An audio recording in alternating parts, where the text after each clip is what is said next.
Hi everyone and welcome. I'm Diane and my passion is painting and creating nature-inspired watercolours in my studio, which are easy for you to do too.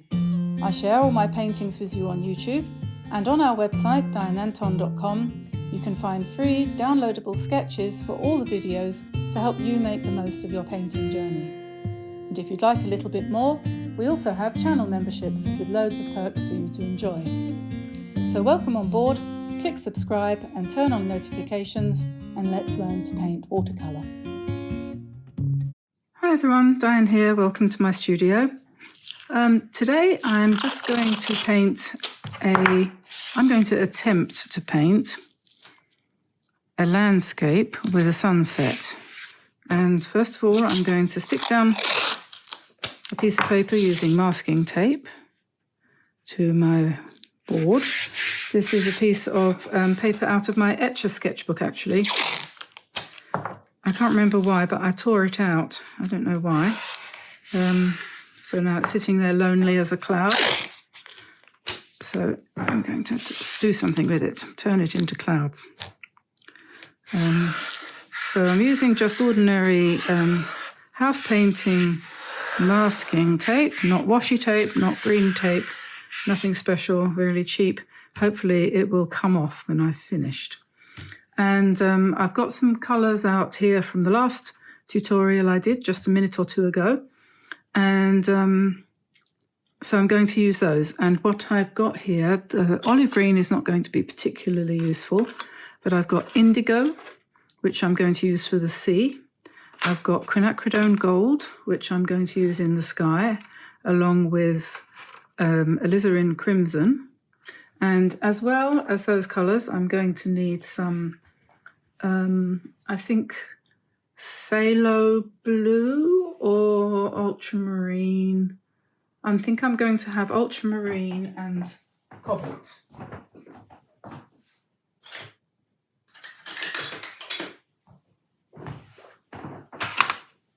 And the great thing about using a system like this with all these little dishes is that you can have them all out on a big tray.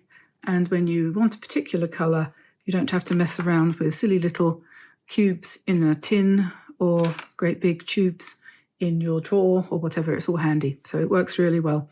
Now, going to imagine this piece of paper, which is about 8 by 10 or 7 by 10, something like that. Divide it into thirds. So we're going to have about a third of it is going to be the land. So we'll just roughly eyeball a third of the way up and try to draw a roughly straight horizon. And then the whole of the sky is going to be up here and the sea is going to be here with just a little bit of sand at the bottom there. Absolutely typical, archetypal, or, everyone's painted this picture before, haven't they? It's one of those. So I'm going to roughly put some water in the sky. I'm not colouring in the whole, I'm not painting over the whole thing with water, just a little bit like that. And then I'm going to take a different brush and I'm going to pop in some very separated bits of very dilute alizarin crimson, and then some very more dilute than that even, some very dilute quinacridone gold,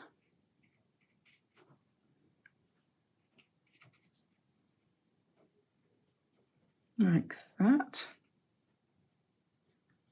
and then some, let's say cobalt blue over here perhaps. And the key to making this loose is to leave, I think, lots of gaps for the light. Maybe we want a little bit more here.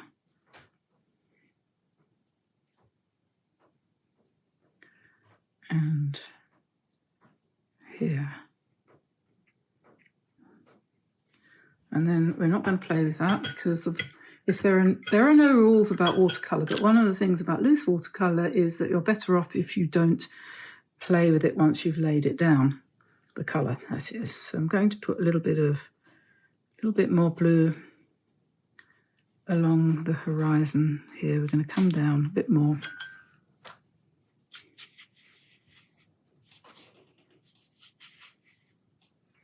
And maybe we'll go a little bit on the darker side as we come down there.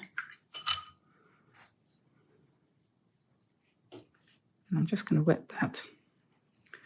And then here we're going to start the sea. So I'm going to pick up some indigo blue.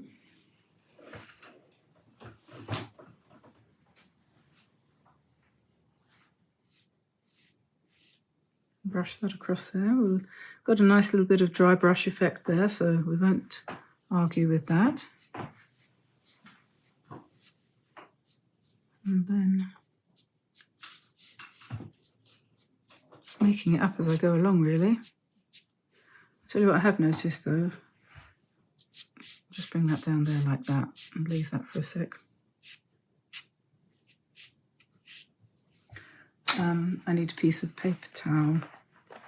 Pasker. I need to dab that out.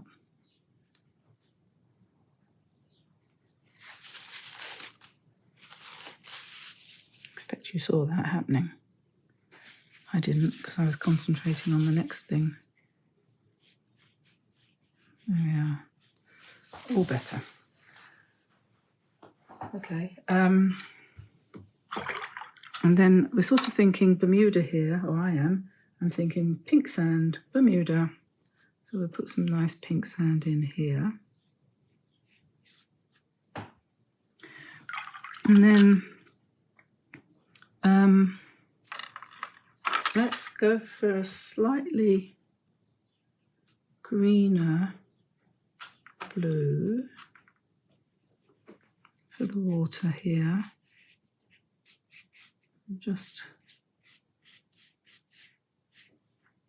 And then maybe the line on the horizon is always very dark, isn't it?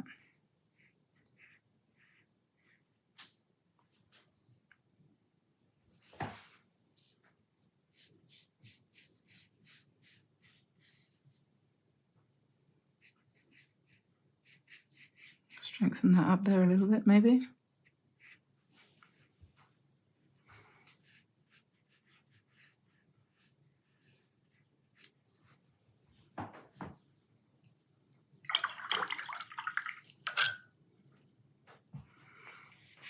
And then I suppose it would be nice if this was, what's the word, melded in a bit. And this will be the first layer. We might have to come back. We will have to come back for sure when that's dry and add to it, because we don't know at the moment what's going to happen. But I do know that if I add water, paint to this sky at this point, I'll get cauliflowers and all sorts of things will happen. So we'll leave that to dry and then come back and do the next step. Okay, so this first stage is now completely dry. I just finished it off with the hairdryer to make sure that it was completely dry.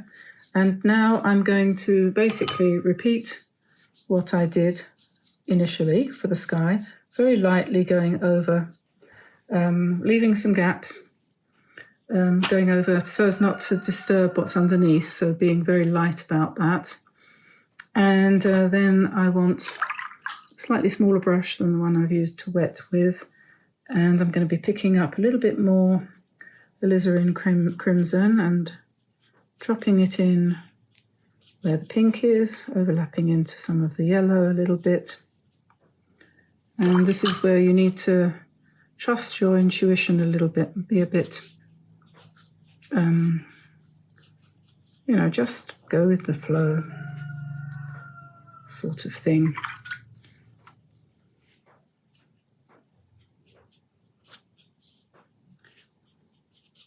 So you want it to sort of overlap. Let's put a bit more pink down here, perhaps. Just think sky while you're doing it. A little bit of grey emerging there, which is quite nice, because there's always a little bit of shadow under your clouds.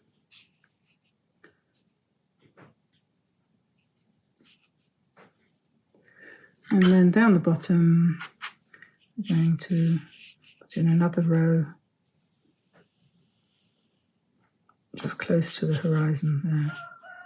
It wouldn't matter if you get cauliflowers there, it won't matter too much because it will just look like piled up banks of cloud. And we can keep our fingers crossed about that. Now, and maybe we need a little bit more. Perhaps I'm just going to put a little bit of yellow and pink in there. Behind those clouds, there's a bit of a gap, isn't there? So just try and hope and pray that that doesn't look stupid when it dries. You never know. Right, so then the sand in the front is also pinkish yellow, so we'll just drop in some more pinkish sand colour. Drop in a bit more of the same colour that we had there before. And then I'm going to come in again with the indigo along the back.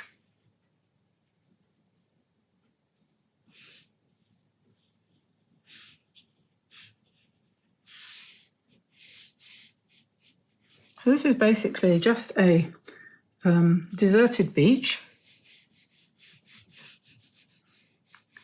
Give you some ideas on how to possibly do a seascape. You could add boats along the horizon. You could put people walking along the front.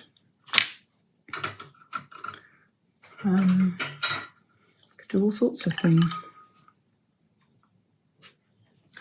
but I'm just trying to just indicate roughly how you could do the basics.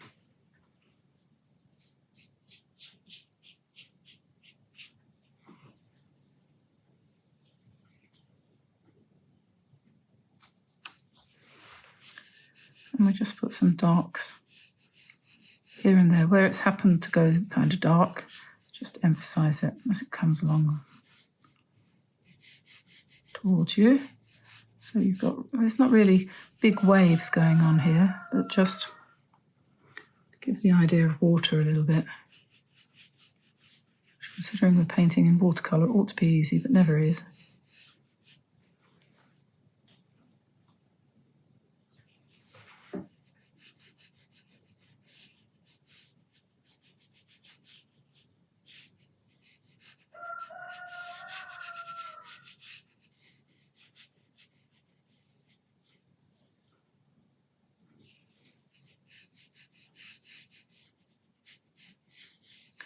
And then the thing to do is to let it dry at this point.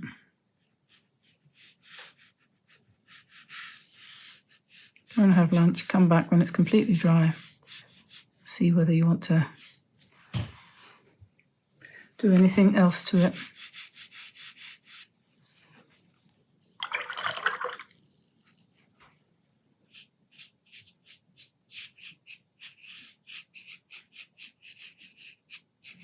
Softening all of those lines there.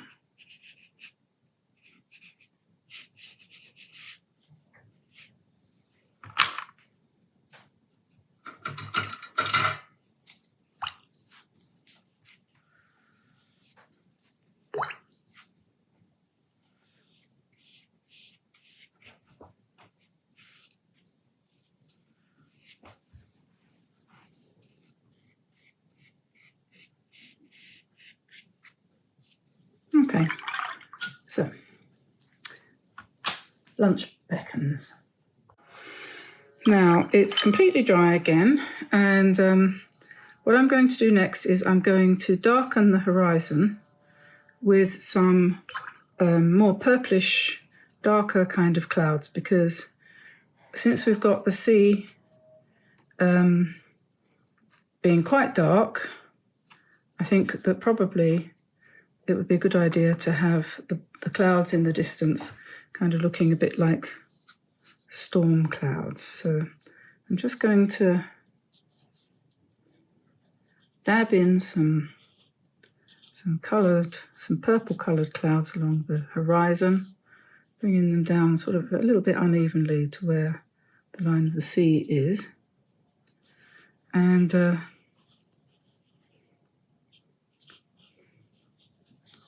just sort of take them up.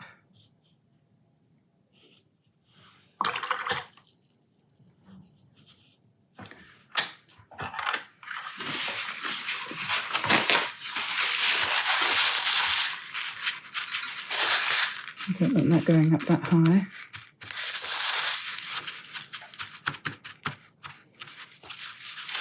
You can always use a tissue to dab away at your clouds if they don't turn out quite the way you want.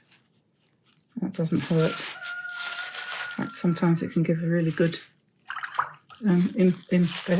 effect. So let's drop a little bit more blue in here and hope that that's going to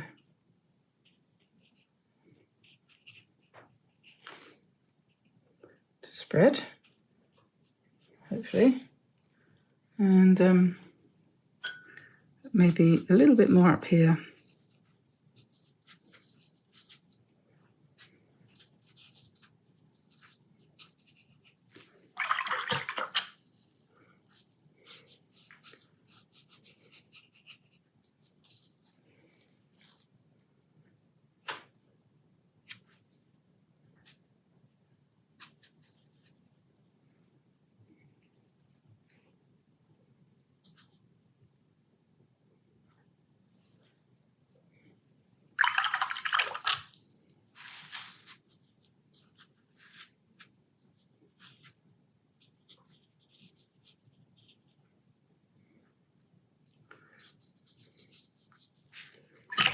And we'll see how that looks when that's dry as far as the sky's going. You can never tell. It's always a bit of a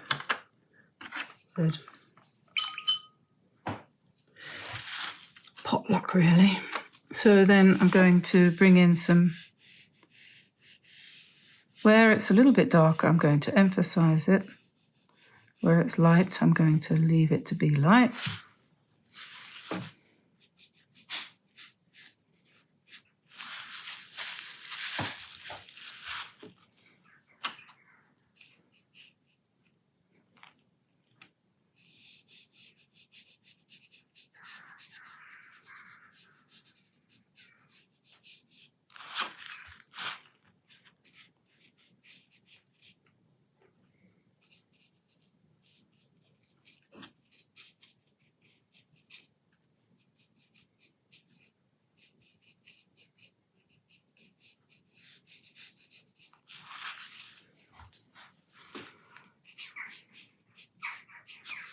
And then for the foreground, I'm going to really cheat, and I'm looking for a toothbrush because I'm going to spatter.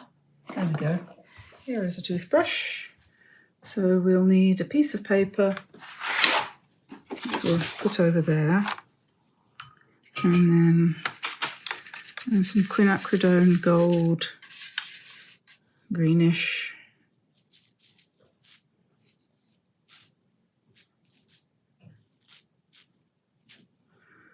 We'll do that, and then maybe just a few sort of neutral, slightly larger.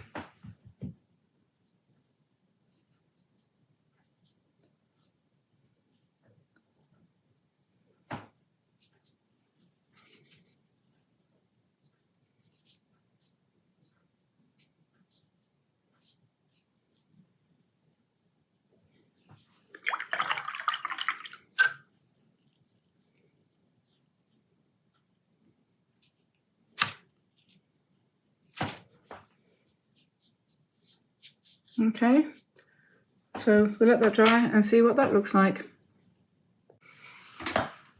So you have a couple of choices if you want to put a bit of life into this painting. You could put a boat or two just across the horizon like that.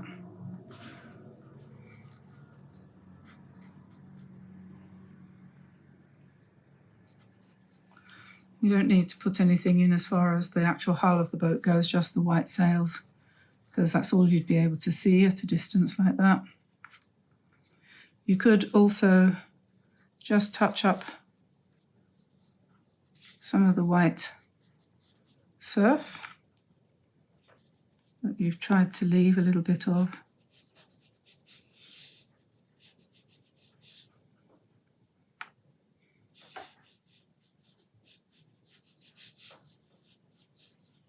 So I'm using Winsor & Newton white ink for this.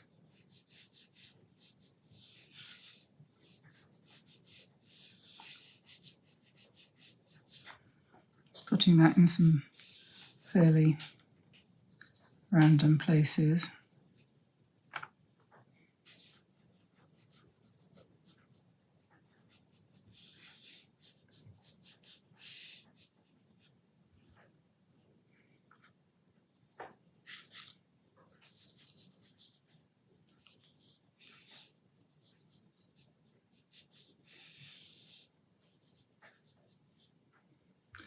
There we are. And then you could put in the sky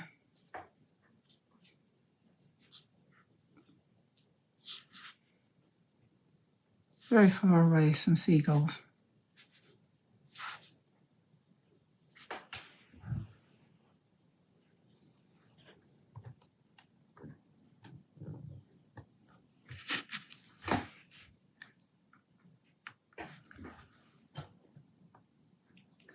Just come in closer so you can see that.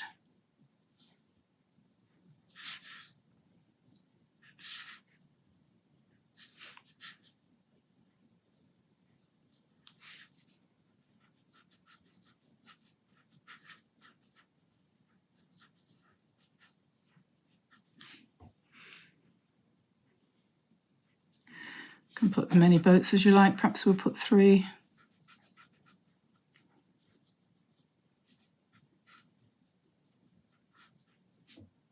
Three different boats there.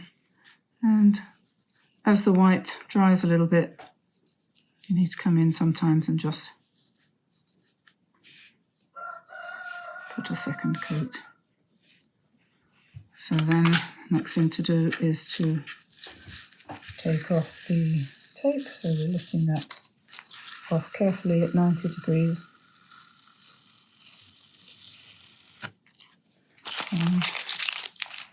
And you could, of course, put in a cliff in the background to give the horizon more interest if you wanted to. But I just wanted to do a really, really simple seascape today.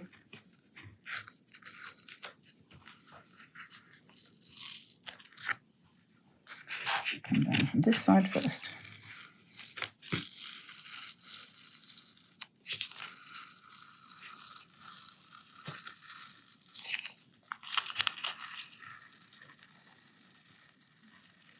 If it looks like your tape is going to start lifting the paper, you can warm it with a hairdryer, and that can help to get it to come off cleanly.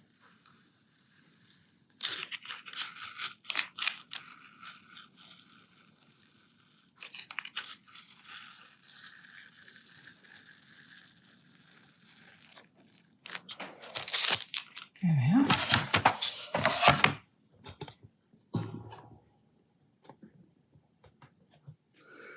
So there we are, one little seascape, easy seascape for you to have a try at and make it your own.